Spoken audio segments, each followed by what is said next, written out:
días, hermanos.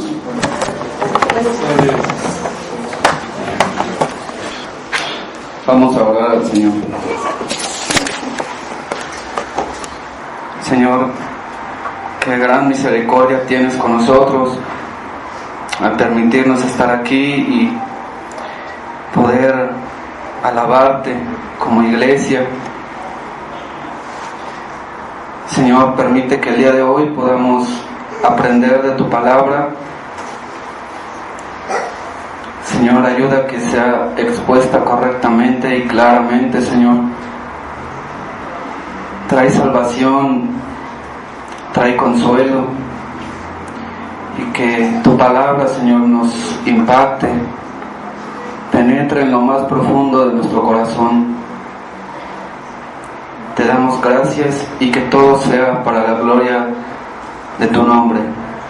Amén.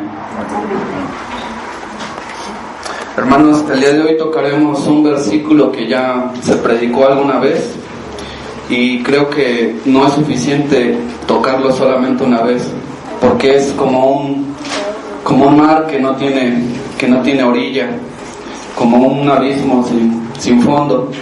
El pasaje que vamos a estudiar el día de hoy es Isaías 53:5. Si me acompañan, Isaías 53:5.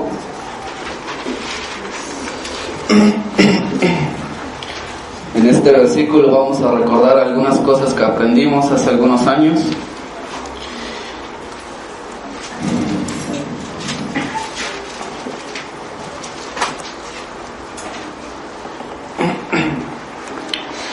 Dice la palabra: mas el herido fue por nuestras rebeliones, molido por nuestros pecados. El castigo de nuestra paz fue sobre él, y por sus llagas fuimos nosotros curados. Amén. El versículo comienza diciendo: mas él. ¿Quién es él? ¿De quién está hablando el profeta Isaías? Para poder entender de quién nos habla el profeta Isaías, es necesario conocer el contexto y la misión que haría el personaje de quien nos está hablando el profeta. En aquel tiempo en el que el profeta Isaías estaba ministrando al pueblo de Israel, estaba en una decadencia espiritual. Las tribus de Israel, el reino de Israel se había dividido, quedando 10 tribus en el norte y 2 tribus en el sur, lo que se conoce como el reino de Israel del norte, y el sur, el reino de Judá. Pero principalmente el profeta Isaías ministra al reino de Judá. Pero el mensaje que da el profeta Isaías es tanto para el reino de Judá, el reino del sur, como el reino del norte, Israel. Y Isaías ministra alrededor de 50 años y pasan en su ministerio 4 reyes.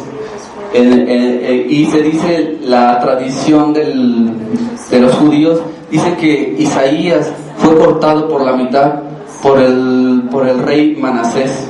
Entonces, la situación en aquel tiempo del pueblo de Israel estaba en una deplorable decadencia. Después de los 2 primeros reyes, Uzías y Jotam, en Judá, viene el rey Acaz. Este rey Acaz se apartó de los mandamientos de Dios. Incluso él sacrifica a su propio hijo para ofrecer al ídolo Moloc.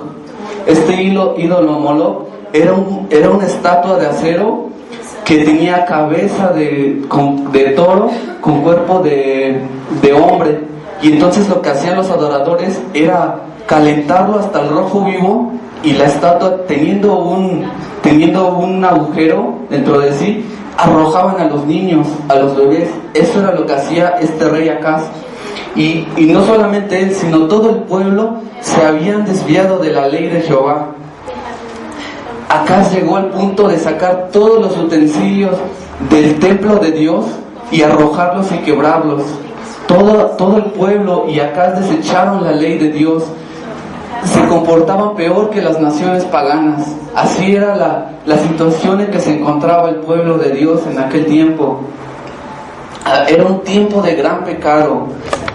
Y después de la muerte de este rey, del rey Acaz, viene el rey Ezequías. A diferencia del rey Acaz, el rey Ezequías busca a Dios con todo su corazón y repara todo lo que su padre, el rey Acaz, rompió. Abre el templo de Dios y vuelve a ofrecer culto a Dios.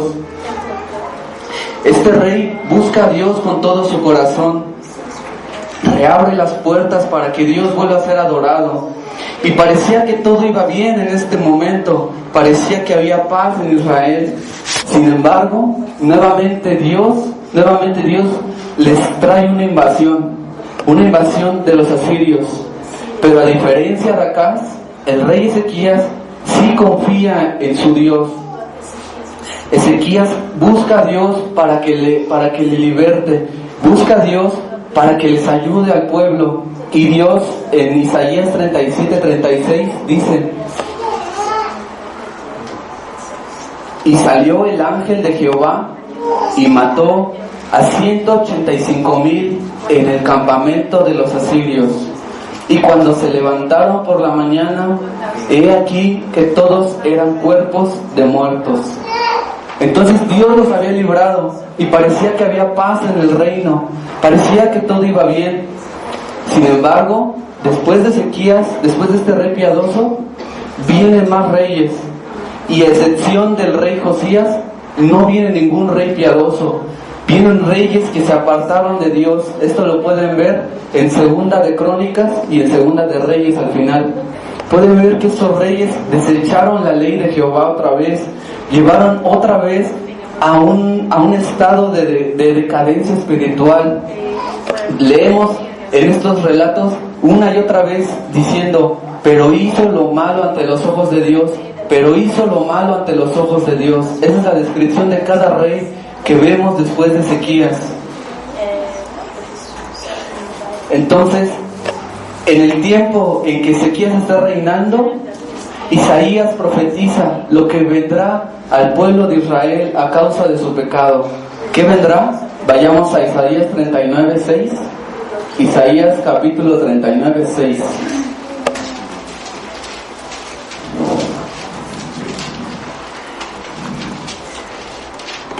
Está hablando el profeta y le advierte al rey Ezequías. Recuerden, en este momento hay paz en Israel, pero le dice: he aquí, vienen días en que será llevado a Babilonia todo lo que hay en tu casa y lo que tus padres han atesorado hasta hoy. Ninguna cosa quedará, dice Jehová. Isaías le está diciendo al rey Ezequías lo que va a venir por causa del pecado de Israel. Lo que provocaron estos reyes es la ira de Dios en contra del pueblo. ¿Por qué? Por causa de su pecado. Los judíos en aquel tiempo ya eran apenas unos pocos, era un remanente por causa de las invasiones anteriores. Pero por si fuera poco, ahora el profeta Isaías anuncia que el pueblo va a ser llevado en cautiverio por los babilonios. Y tal como fue anunciado, la historia lo comprueba. El pueblo de Dios sería llevado cautivo por los babilónicos.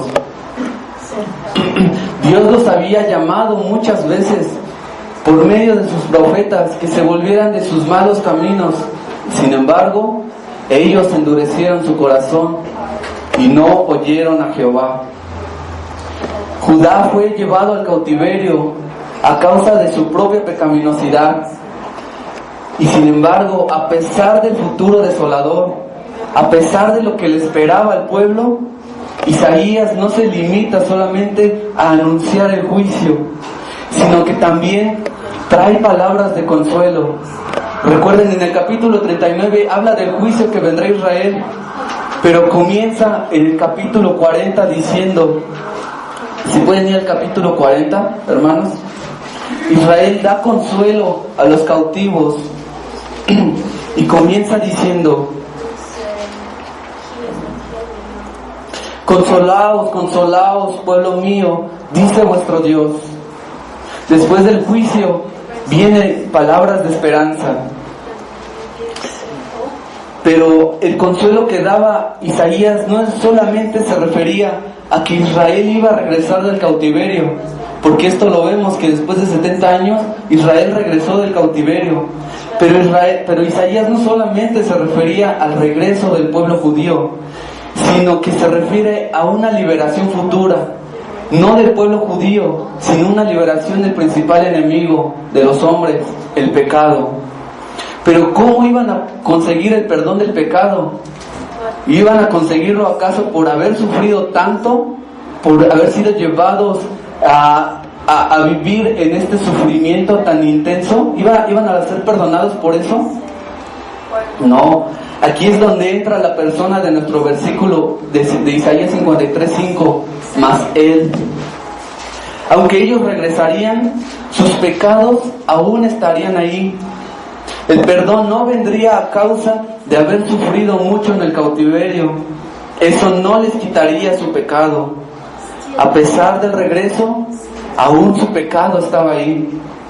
Ahí es donde entra Él, el Él de nuestro versículo.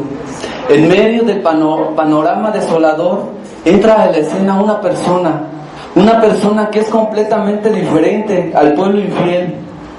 En medio del juicio y castigo que Isaías pronuncia contra el pueblo de Dios, la misericordia se deja ver. A pesar de la desoladora situación, a pesar de la devastación de la ciudad y de la deplorable condición, aunque el pueblo se estaba hundiendo rápidamente en tinieblas, Dios deja ver una gran luz. El pueblo que andaba en tinieblas vio gran luz. Los que moraban en tierra de sombra de muerte, luz resplandeció sobre ellos. Isaías 9:2. En medio de las dolorosas consecuencias que el pueblo tiene que sufrir como consecuencia de su propio pecado, Dios les promete consolación. Por eso estos capítulos de Isaías, del 40 al 66, se les dice los capítulos de la consolación. En medio del juicio hay esperanza. Dios no dejaría a su pueblo abandonado a pesar de su gran pecado. Pero volvamos a la pregunta, ¿quién es Él? ¿Quién traería salvación a su pueblo? Todos eran pecadores, no había nadie quien pudiera hacerlo. El capítulo 52 de Isaías nos da una pista de quién es Él. Isaías 52:13.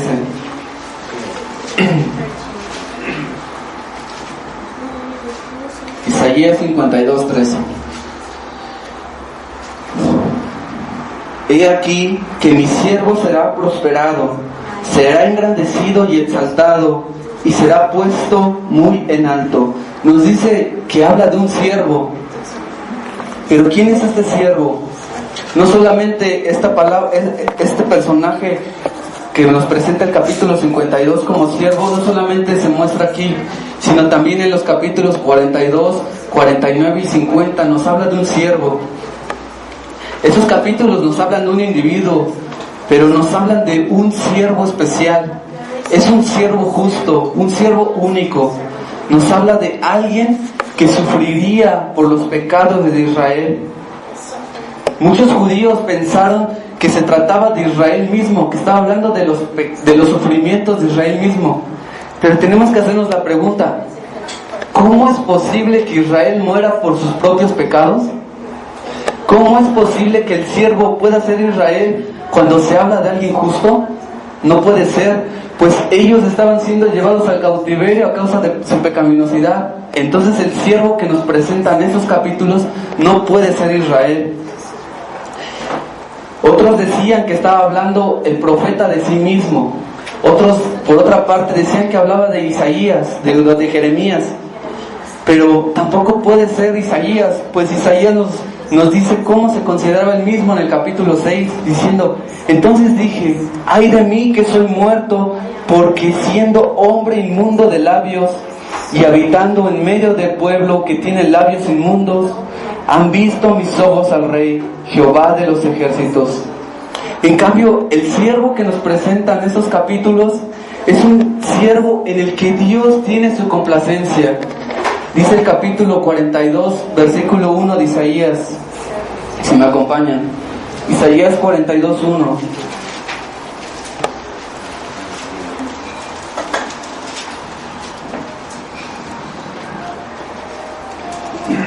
Dice: he aquí mi siervo, yo le sostendré, mi escogido, en quien mi alma tiene contentamiento.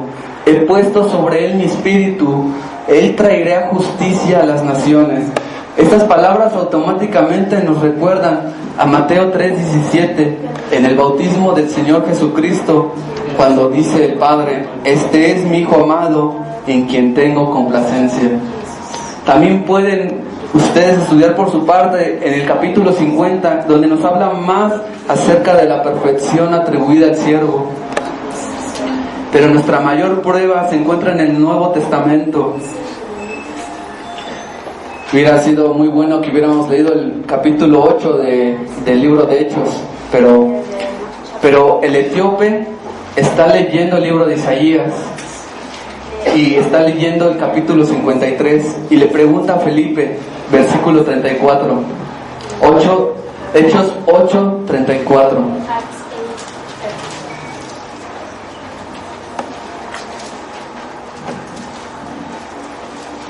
Respondiendo el eunuco, dijo a Felipe: te ruego que me digas, ¿de quién dice el profeta esto? ¿De sí mismo o de algún otro? Entonces Felipe, abriendo su boca y comenzando desde esta escritura, le anunció el evangelio de Jesús. Entonces, ¿de quién habla el profeta? ¿Quién es el siervo? El siervo es Cristo, quien traería justicia a Israel. Pero no solamente traería justicia a Israel, también sería el Salvador de las naciones. Dice Isaías 49:6, haré de ti una luz de las naciones, así que mi salvación alcanzará hasta los confines de la tierra. Entonces podemos ver que el siervo no es otro que el Hijo de Dios, quien sería el Salvador de un pueblo que incluía a los gentiles. Entonces, una vez que hemos descubierto la identidad del siervo, podemos parafrasear nuestro versículo diciendo, Isaías 53:5, mas Cristo herido fue por nuestras rebeliones, molido por nuestros pecados, el castigo de nuestra paz fue sobre Cristo, y por su llaga fuimos nosotros curados. Los profetas del Antiguo Testamento anunciaban los sufrimientos del siervo, de Cristo mismo, del Mesías que iba a venir, pero en ningún otro libro de la Biblia, como en este capítulo 53, se muestra de forma tan clara los sufrimientos del siervo. Los judíos creían que el Mesías iba a ser un gran hombre, que iba a venir con carruajes y usar ropas finas. Pero él, cuando andaba con los hombres, entre los hombres, cuando vino el siervo, él no presumía de sabiduría y poder. No vino buscando la fama, la comodidad o el honor. Por el contrario, vivía en condiciones inferiores a la de la mayoría de los hombres. Pues las zorras tienen sus guaridas y las aves del cielo nidos, mas el Hijo del Hombre no tiene dónde recostar su cabeza. Él no podía provocar la envidia de los hombres. No había nada en su ropa o posición que llamara la atención. Él creció de forma humilde. Él se despojó a sí mismo, dejando toda su gloria, y vino en forma de siervo, el cual, siendo en forma de Dios, no estimó el ser igual a Dios como cosa que aferrarse, sino que se despojó a sí mismo, tomando forma de siervo, hecho semejante a los hombres, y estando en la condición de hombre, se humilló a sí mismo, haciéndose obediente hasta la muerte y muerte de cruz. Filipenses 2, versículos 6-8. Se despojó a sí mismo de su majestad y grandeza para venir a este mundo. Mas él herido fue por nuestras rebeliones, molido por nuestros pecados. Hay algo común en esas dos frases: los pronombres posesivos nuestras y nuestros. Estos nos indican que hay algo que nos pertenece a nosotros y que no es de él. ¿Qué son? Nuestras rebeliones y nuestros pecados. Aquí tenemos que hacernos la pregunta: ¿por qué dicen nuestras rebeliones y nuestros pecados? Porque todos nosotros nos hemos descarriado, todos nosotros nos hemos apartado siguiendo nuestro propio camino. Todos nosotros somos culpables ante Dios, todos hemos pecado, todos nacemos destituidos de la gloria de Dios, toda la raza humana nace en condenación. Todos hemos vivido de forma rebelde cada día de nuestra vida, hemos vivido lejos de Dios, nos hemos alejado del fin principal para el que Él nos creó, darle la gloria a Él. No ha habido un solo día en el que no hayamos pecado. Y quizás alguien podría pensar que ha hecho cosas buenas, pero no ha habido un solo momento en que le haya dado la gloria a Dios todos los días de su vida. Hay hombres incluso que han perdido toda sensibilidad al pecado, han llegado a tal punto de que ya no consideran malo lo que hacen. Desde el vientre de nuestras madres ya éramos unos rebeldes. Hemos vivido a nuestra manera diciendo: yo haré lo que yo quiero.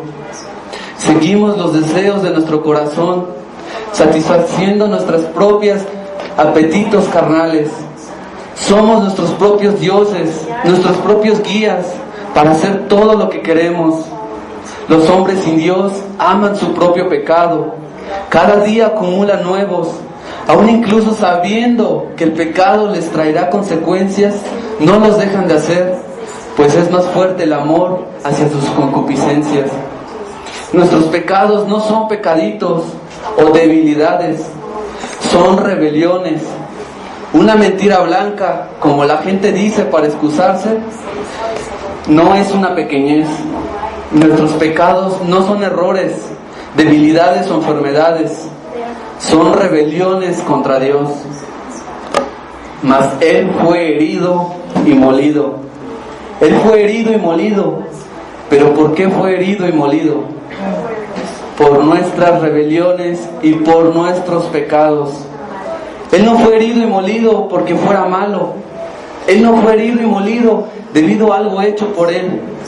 Él no estaba pagando por algún delito que hubiera cometido. Israel sufrió el cautiverio porque ellos sí eran culpables. Pero aquí nos encontramos con alguien que está sufriendo, no por algo que Él haya hecho. Es cierto, el siervo hizo muchas cosas, hizo grandes milagros, sacó demonios, resucitó a los muertos, pero hay algo que Él nunca hizo. Él nunca pecó. Él nunca hizo nada malo, pues cuando le maldecían, no respondía con maldición. Cuando le escupían, no devolvía el mal. Nunca salió una palabra de odio hacia los demás. Ninguna persona ha vivido como Él. Ninguna persona ha vivido como Él cada minuto haciendo la voluntad de su Padre. Él fue quien preguntó: ¿quién de vosotros me redarguye de pecado? Juan 8:46. Nadie pudo contestar a su pregunta. Es cierto que trataban de inculparlo con falsas acusaciones, pero nunca pudieron encontrar alguna falta en Él. Pero entonces tenemos que preguntarnos: ¿cómo era posible que el siervo escogido de Dios, en quien el Padre tenía su complacencia, fuera herido y molido? ¿Cómo es posible que aquel siervo que gozaba del amor eterno de su Padre pasara por todo esto? ¿Cómo es posible? La respuesta es: debido a nuestras rebeliones y nuestros pecados. Él no era herido y molido debido a algo hecho por Él, sino debido a lo que nosotros hemos hecho. A causa de nuestras transgresiones, el siervo fue herido y molido. Cuando el profeta Isaías dice que Él fue herido y molido, no significa que nuestros pecados eran como espadas y que le traspasaban hiriéndole, sino que Él fue herido y molido a causa de nuestros pecados e iniquidades. A causa de llevar nuestros pecados, Él fue herido y molido. Quizás el término herido no nos ayuda a entender la realidad de lo que realmente sufrió el siervo. Es cierto que se refiere a una herida, pero no cualquier tipo de herida, sino una herida hecha por una perforación. No era una herida pequeña. La palabra herido significa traspasado, lo cual nos hace entender un poco más de los sufrimientos del siervo. A causa de nuestras transgresiones, Él fue traspasado. Por su parte, la palabra molido significa aplastado, roto en pedazos, triturado bajo el peso de una carga. Él fue traspasado, aplastado, roto en pedazos, destrozado, triturado por nuestras culpas, por nuestros pecados. Mas Él traspasado fue por nuestras rebeliones, aplastado por nuestros pecados. Estos términos nos indican la profundidad del sufrimiento del siervo, mucho más de lo que cualquier hombre pudo haber sufrido. Los sufrimientos del Señor eran de forma violenta y dolorosa. Lo más increíble de todo es que estos sufrimientos no eran el resultado de algo que Él hubiera hecho, sino que el siervo sufre por los pecados de sus enemigos. El siervo inocente muere ocupando el lugar de los culpables. Pero ¿desde cuándo comienza a sufrir? Desde su primer instante en que estuvo en este mundo y hasta la cruz, parecía que todo el mundo estaba en contra de Él. Tan pronto como nació, Herodes trató de matarlo. Esto solo era un anticipo de los sufrimientos que el siervo sufriría y del odio que los hombres tendrían en contra de Él. Con un beso le traicionan, como a un ladrón le detienen para ser condenado injustamente. Le golpearon con puñetazos en el rostro, le escupieron, le abofetearon, le azotaron. El látigo con el que le azotaron tenía una correa de cuero larga, con pedazos de huesos y plomo en las puntas. El número de latigazos, según la ley judía, era de 40, pero para no pasarse siempre daban 39. Pero ¿saben? Cristo no fue castigado con la ley judía, Él fue castigado con los romanos, y en la ley romana no había límite. Muchos de los hombres que eran castigados de esta manera quedaban inconscientes, muchos morían, quedaban con la carne magullada, molida y sangrante.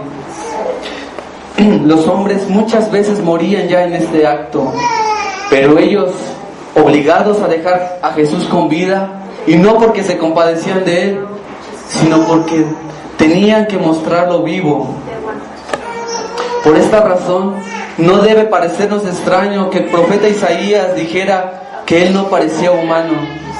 Isaías 52:14 nos dice, Isaías 52:14: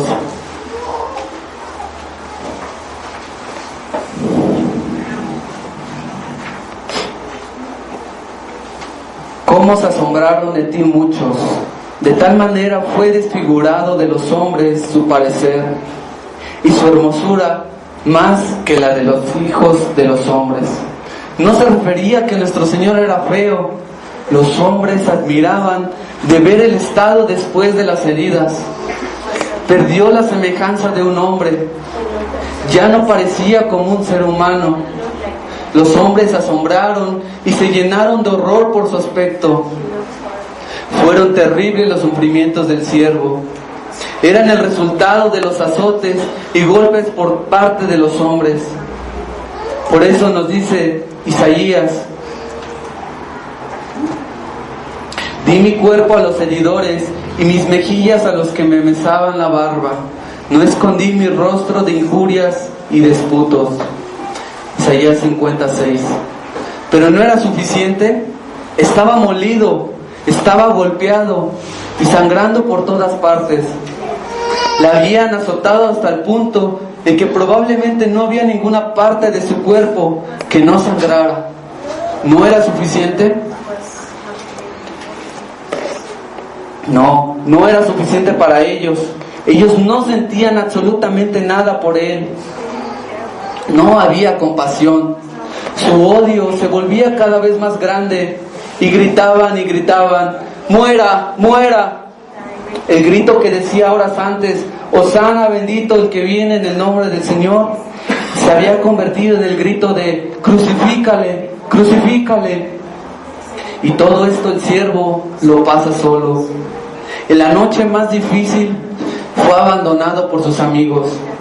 Unas horas antes, Él mismo lavaba los pies de ellos.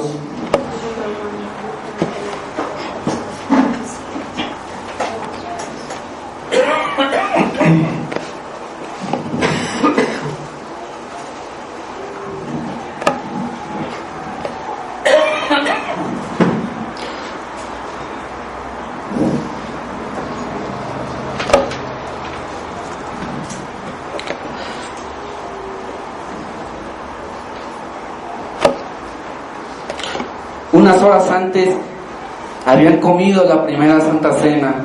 Unas horas antes habían cantado todos reunidos un himno. Sin embargo, le dejan solo. Esa noche, cuando el Señor más los necesitaba, en esa noche tan difícil, en la que Él sudaba como gotas de sangre, ninguno es fiel a Él. Pero Él sigue su misión, siendo obediente hasta el final. El Señor muere en la muerte más humillante, más vergonzosa y dolorosa posible, en una cruz. Era tan humillante que estaba prohibido para los romanos que murieran de esta forma. Era demasiado vergonzoso. La cruz estaba destinada para los peores criminales, para los más odiados. El relato de los evangelios nos dice que fue obligado a llevar la cruz otro hombre, Simón, pero no era por la compasión de los romanos, sino porque podía esto provocar su muerte, y el objetivo era que él llegara vivo y muriera en la cruz. La cruz de ese día estaba preparada para otro hombre, para Barrabás, pero la cruz la lleva el justo. La cruz de ese día estaba preparada para cada uno de nosotros.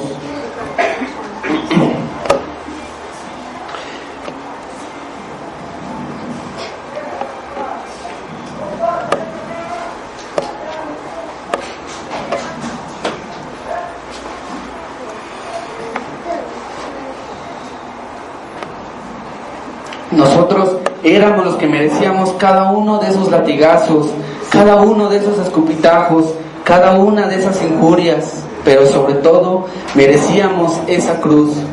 En la cruz Él es herido y traspasado en las manos y en los pies. Allí en la cruz sus huesos se dislocan. ¿No era suficiente con los azotes en su espalda? ¿No fue suficiente con la corona de espinas sobre su cabeza? ¿No bastó con que clavaran sus pies y sus manos al madero? No había límite para ellos. Su corazón es traspasado con una lanza, una herida que no es pequeña, pues el Evangelio nos dice que aún incluso Tomás puede meter su mano. Pero sus sufrimientos físicos no eran lo peor. Allí en la cruz estaba pasando por algo que no podemos describir. Allí en la cruz su alma y su corazón estaban sufriendo de forma indescriptible. Allí en la cruz el Padre estaba hiriendo y moliendo a su propio Hijo, traspasándolo y aplastándolo a su amado. Isaías 53:10 nos dice: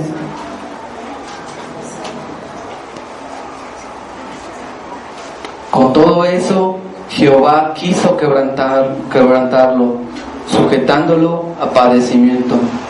El dolor físico realmente era muy grande, pero el sufrimiento en su alma era mayor. Sudó gotas de sangre por la terrible depresión y angustia de beber la copa de la ira. Las palabras herido y molido no solamente describen los sufrimientos físicos del Señor, sino también los de su alma. Sus dolores físicos solo eran una preparación para el clímax del sufrimiento. Ese fue el dolor más profundo de todos. Es cierto que los romanos y los judíos lo hirieron, pero la herida que más le dolió fue la herida de Dios, la herida de su Padre.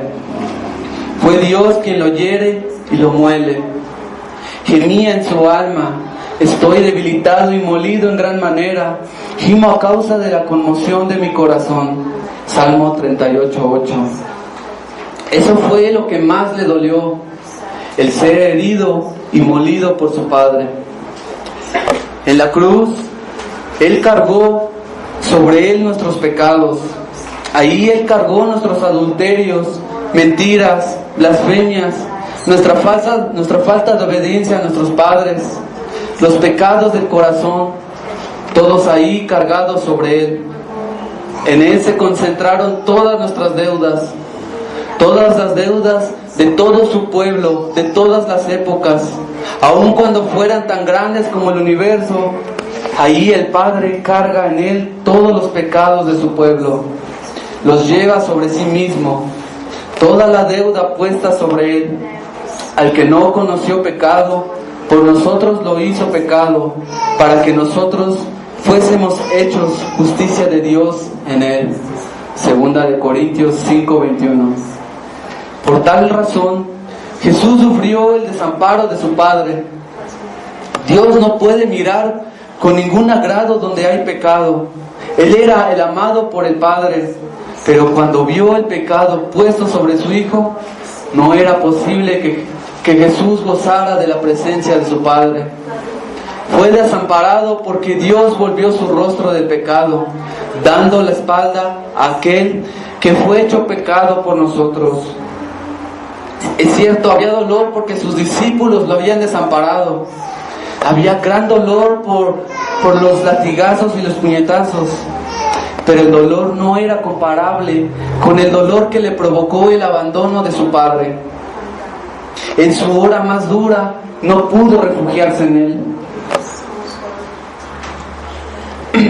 El Señor no había hablado mientras le golpeaban los romanos. No pregunta, ¿por qué me torturan? Pero sí exclama a gran voz y angustia ante el abandono de su Padre: Elí, Elí, lama sabactani.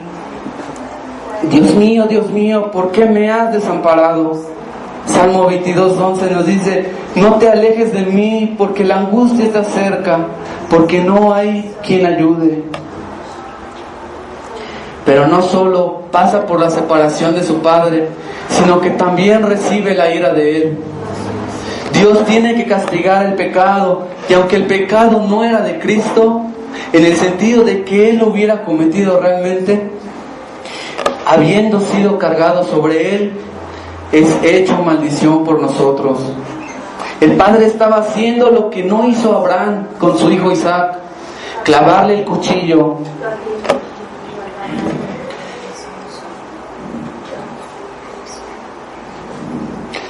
Pero el Padre sí lo hace con Cristo.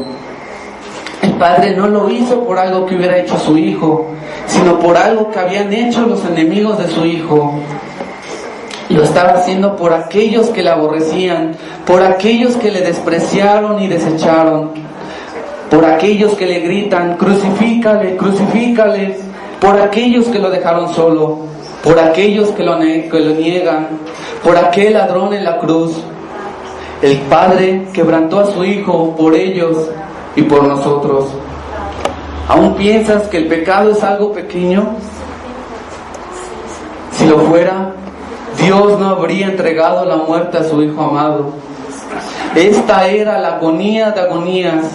El dolor físico debió ser insoportable, pero el dolor del alma no tiene comparación. Ahí está el varón de dolores clavado en una cruz. Ahí está Él en la cruz tomando nuestro lugar. Ahí está Él en la cruz tomando el lugar del culpable. Ahí está Él en la cruz como un sustituto. Ahí está Él en la cruz tomando la deuda de otros sobre sí mismo. Ahí está Él en la cruz tomando el lugar del adúltero, del blasfemo, del mentiroso, del ladrón, del que deshonra a sus padres, para sufrir por su deuda. Quizás nosotros no golpeamos en el rostro al Señor, quizás no le dimos de latigazos, pero por nuestros pecados fue llevado a la cruz. Tú y yo somos culpables. Nuestra es la culpa de que sus pies, de que sus manos y de que su corazón fuera traspasado. Nuestro es el pecado por el que Él murió. Nosotros fuimos la causa de la muerte de Jesús. Si ninguno de nosotros se hubiera descarriado, entonces nuestras rebeliones no habrían sido cargadas sobre Él. Pero, ¿qué provocó que Él fuera herido y molido por nuestros pecados? ¿Cuál es el resultado de su sufrimiento? Sigue el versículo diciendo: el castigo de nuestra paz fue sobre Él. El castigo de nuestra paz fue sobre Él. Cristo, habiendo pagado el precio del castigo, el castigo que nosotros merecemos, ha apaciguado la ira de Dios. A causa de nuestros pecados, no había paz entre Dios y nosotros. Éramos enemigos de Dios. Dios estaba irado contra nosotros porque éramos pecadores. Dios no podía tener comunión con nosotros. La causa de la enemistad tenía que ser eliminada. El pecado debía ser castigado. La deuda tenía que ser pagada. Y aunque éramos enemigos de Dios, Él mismo toma la iniciativa de hacernos sus amigos. Él toma la iniciativa para reconciliarnos por medio de la muerte de su Hijo. No hay mayor amor que este, que Dios dio la vida de su Hijo por sus enemigos.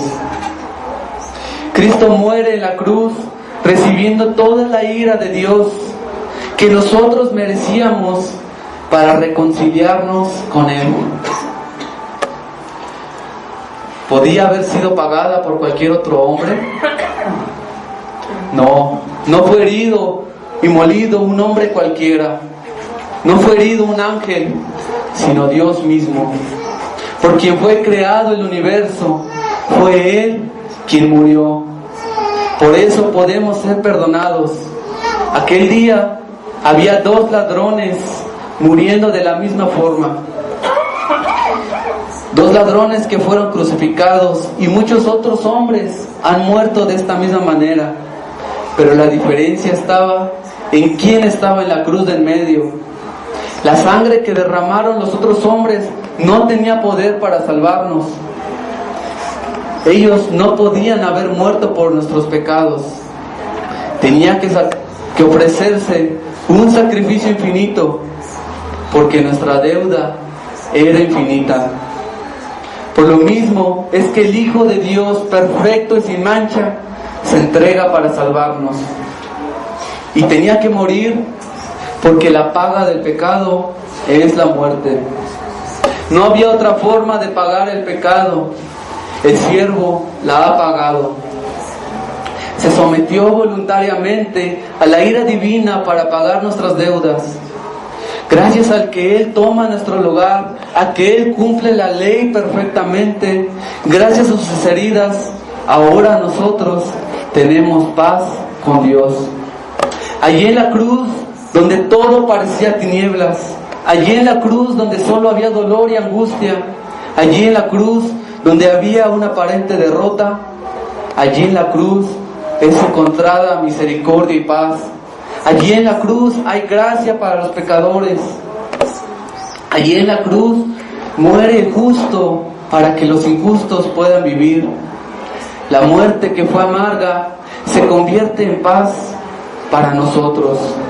El rechazo del Padre a su Hijo provoca la aceptación de los pecadores.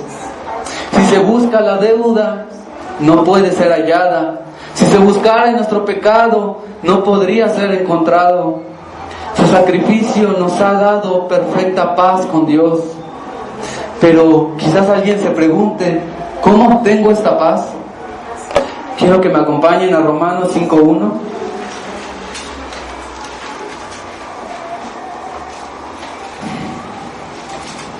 Romanos 5:1.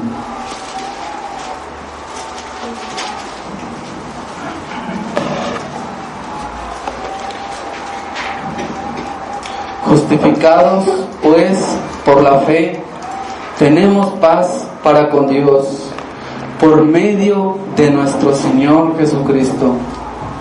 Por medio de la fe, tenemos paz para con Dios. Al creer en Cristo, en su sacrificio, entonces podemos tener paz con Dios. Tener fe en que nuestros pecados han sido perdonados por medio del sacrificio trae paz con Dios.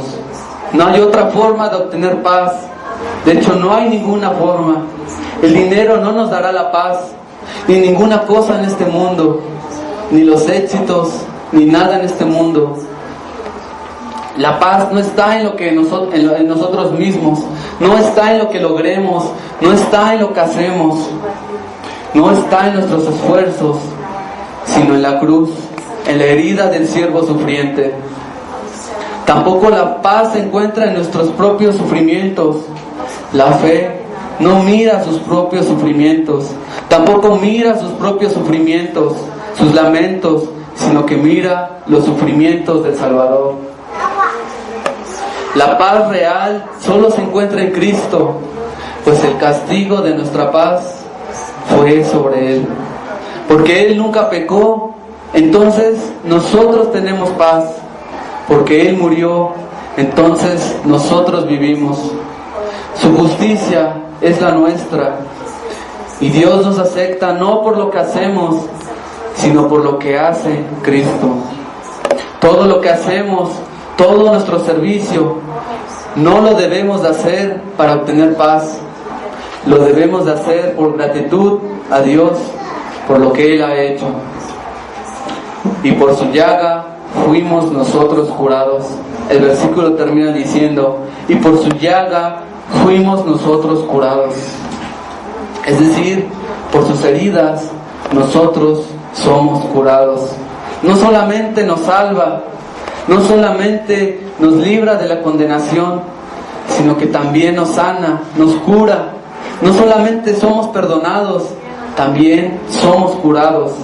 Estábamos lejos, deseando andar en nuestros propios caminos. Estábamos endurecidos, no queriendo saber nada de Dios. Recuerda tu vida pasada, no querías saber de Dios. Amabas tu pecado, pero ahora, si has creído en Cristo, has sido curado. Ahora ya no queremos hacer nuestra propia voluntad, sino la de aquel que murió por nosotros. Antes andábamos en el mar del pecado, pero ahora nos deleitamos en su ley. No somos ya arrastrados hacia la santidad. Ahora es lo que más queremos y nos duele cuando no obedecemos a Dios. Antes nos deleitábamos en las cosas del mundo, pero ahora nuestro deleite principal es aquel que muere por nosotros. Ahora somos hombres y mujeres diferentes.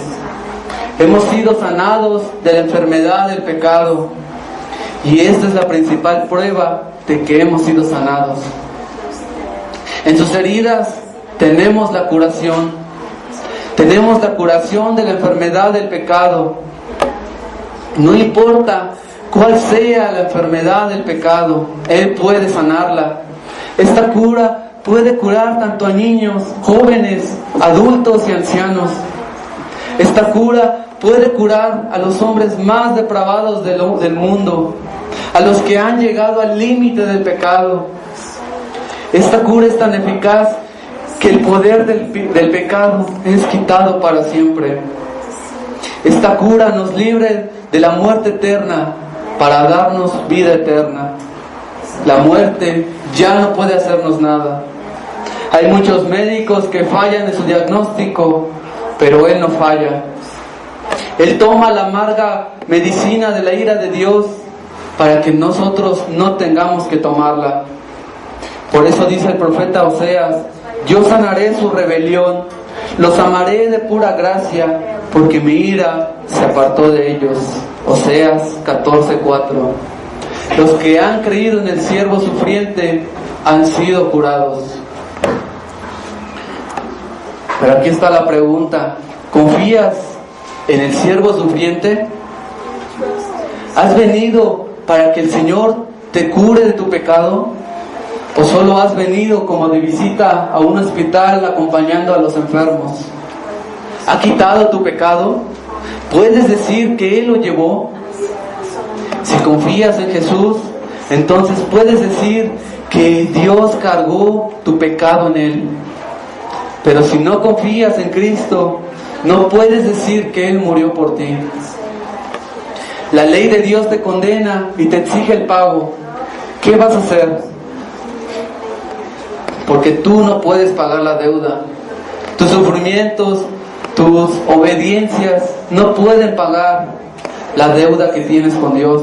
Requirió el sacrificio de su Hijo y tú piensas que vas a ganar el perdón de Dios por medio de lo que haces. Tú podrías llorar por los sufrimientos del Señor como lo harías al ver los sufrimientos de cualquier otro hombre. Pero el Señor les dice a las mujeres: hijas de Jerusalén, no lloréis por mí, sino llorad por vosotras mismas y por vuestros hijos. Podríamos oír un sermón y llorar, pero no sirve de nada si no lloras por tus propios pecados. Pero si tú vienes a Él ahora y crees, tendrás vida por medio de sus heridas. Si crees en Cristo ahora, cada pecado que hubieras cometido te será perdonado. Serás para con Dios como si nunca hubieses pecado. La sangre de Cristo te dejará tan blanco como la nieve. El pecador puede venir, el desesperado puede venir. Los sanos no tienen necesidad de médico, pero los que están enfermos sí. Tenemos que venir a Cristo, pues en la cruz se encuentran los méritos para el que no tiene ninguno. Por otra parte, los que están tan cansados por la multitud de sus pecados, los que son creyentes, debemos de reflexionar en su muerte. Nuestra conciencia puede condenarnos, pero recordemos que nuestros pecados han sido perdonados, han sido quitados y nunca más serán encontrados, como si nunca hubiéramos pecado. Somos justificados, contados como justos delante de Dios por medio de Él. La justicia ya no pide más. La deuda está saldada.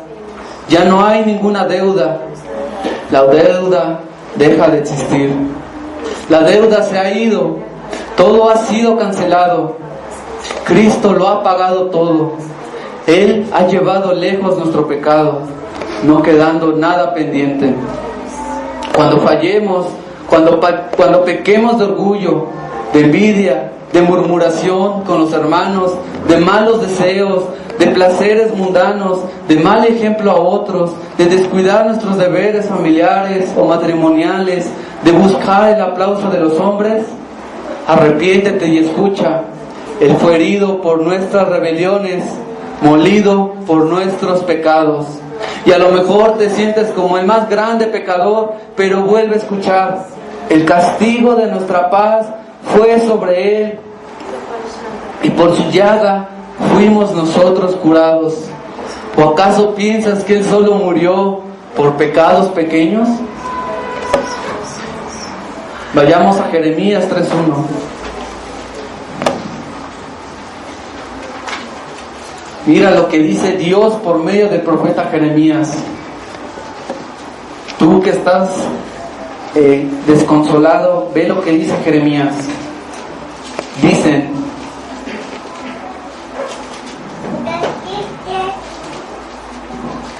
Dicen, si alguno dejare a su mujer y yéndose esta de él, se juntare a otro hombre, ¿volverá a ella más?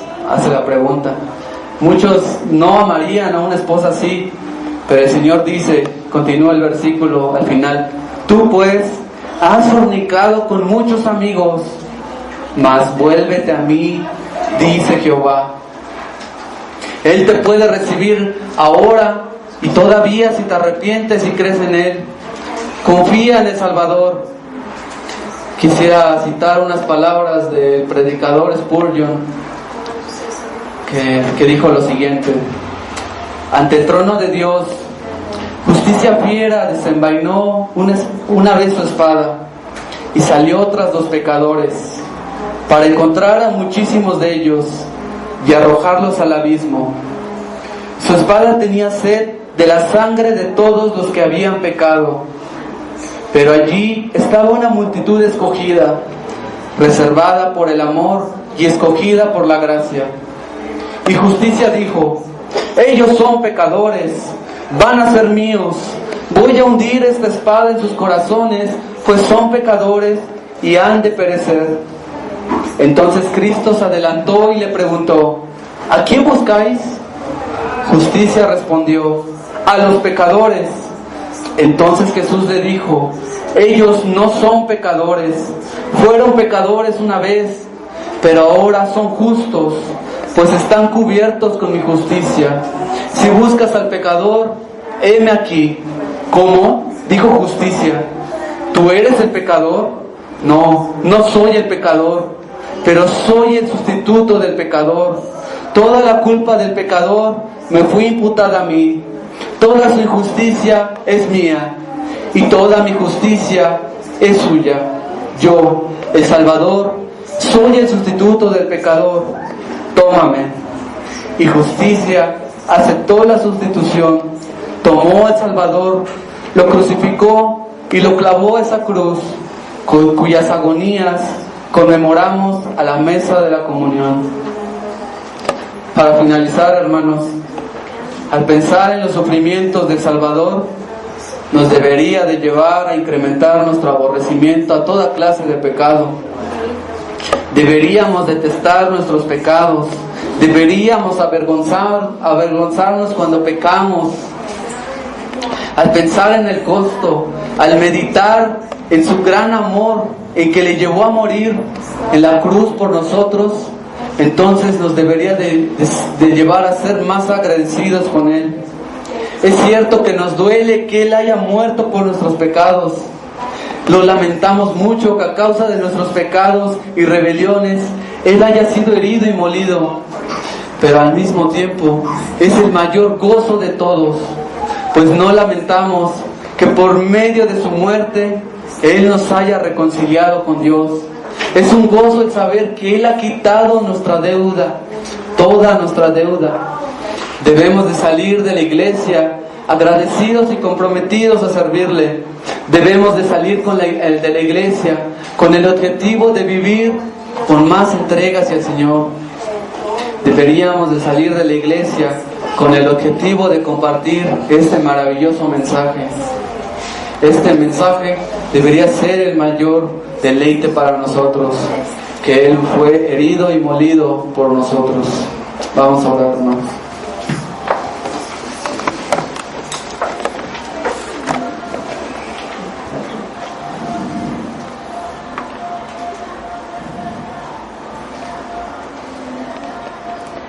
Señor, no hay nadie quien pueda describir tu sufrimiento, Señor. Pero te rogamos, Señor, que nos ayudes a entender lo que tú has sufrido, Señor, por nosotros. Que podamos tener esta paz por medio de tus heridas. Señor, trae salvación por medio de tu palabra.